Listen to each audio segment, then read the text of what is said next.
Hi, welcome back to my channel. Michelle Obama's brother, Craig Robinson, may not be as well known as his sister, but he is just as successful. Like Michelle, Craig is a Princeton University grad. He was a successful basketball player, which he followed with a lucrative stint as a bank investor, and then a fulfilling coaching career. However, Craig has also endured quite a bit of hardship in his life. As a black man from humble beginnings who grew up on the south side of Chicago, Craig learned early on hard lessons about injustice and racial profiling. From being accused of stealing his own bike to witnessing the damage caused to his community by white flight, Craig suffered the direct effects of systemic racism. Those experiences weren't limited to his childhood. Craig also believes his children were discriminated against by their school, prompting him and his wife to sue the private institution. Craig also knows a lot about grief. In May 2024, Craig and Michelle lost their mother, Marion Robinson, who famously lived in the White House during Barack Obama's presidency. Like his sister, Craig had always been close with her. "Our mom is where it started. Thanks for the unconditional love and unwavering support," he wrote on Instagram to celebrate Mother's Day in 2019. 3 decades earlier, when they were much younger and not nearly as accomplished, the siblings had already grieved their father, Fraser Robinson, who died following a long illness. Craig has undoubtedly made his parents proud, but the journey hasn't always been smooth. Craig Robinson and Michelle Obama's parents made a living working blue-collar jobs. Fraser Robinson III worked for the Chicago Water Department as a pump operator. Marion Robinson worked as a secretary until Craig was born, and she decided to be a stay-at-home parent. Times were often tough. "We didn't have a whole lot of money when I was growing up," he wrote in a 2023 essay for Newsweek, but Craig and Michelle were largely unaware. "Our house was always filled with love, and we ate out every now and then and went to the movies, so I was happy. I didn't feel like I was missing anything," he wrote. The experience taught them that money was a necessity and not a goal. When Robinson gave up basketball to use his Princeton University degree in investment banking, he kept thinking back to that realization.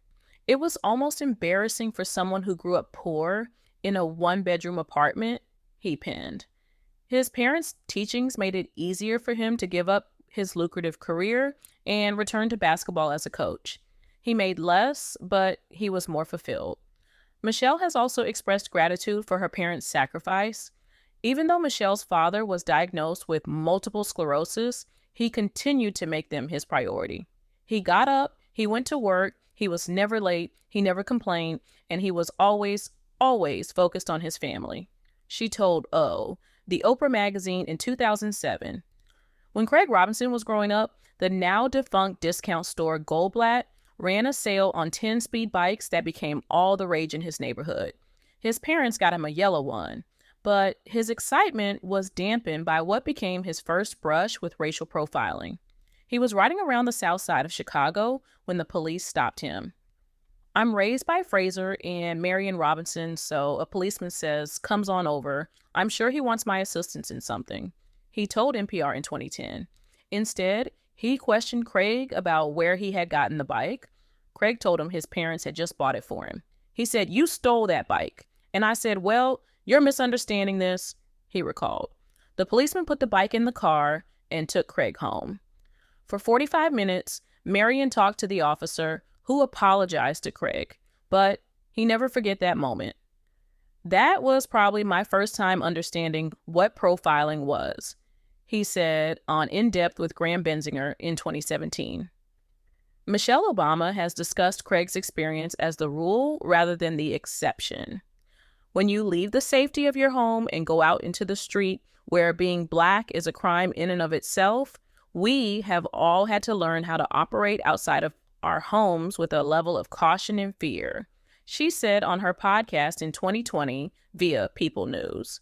When Michelle Obama and Craig Robinson reached school age, their family moved from Martin Luther King Drive to 74th Street and Euclid Avenue to access better schools. The kids loved it. They had friends of different races and backgrounds and were blissfully unaware of racial bias and discrimination. But that changed. Soon enough, their neighborhood was taken over by white flight. As we moved in, white folks moved out because they were afraid of our families represented, Obama said at the Obama Foundation Summit in 2019. Robinson and Obama saw the changes that came with it. Investment followed the white families, leaving the once bustling community to fend for itself. You could feel it in the schools, she said, and you could feel it in the parks, Robinson added.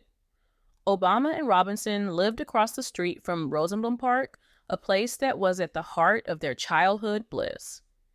And then each year, you'd find more and more bottles, more and more glass broken, he said. The fight against racism became a mainstay in their lives. Obama became even more vocal during Donald Trump's presidency. I've been thinking a lot about what our kids are seeing every day in this country. The lack of empathy, the division stoked in times of crisis, the age-old and systemic racism that's been so prominent this summer, she wrote following the August 2020 shootings in Kenosha, Wisconsin. And Robinson fought a battle closer to home. In April 2022, Craig Robinson and his wife, Kelly, filed a lawsuit against their children's school. The Robinsons accused the University School of Milwaukee of expelling their two sons in response to the couple's criticism of some of the school's teaching practices. The first thing we noticed was a repeated use of racial and ethnic stereotypes in actual classroom assignments. Craig told CNN, according to the Robinsons, the school refused to engage with their feedback.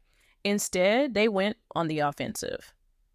It's the way that they dealt with it and the fact that they didn't want to confront the actual issue and instead retaliated against us and our children, Kelly said.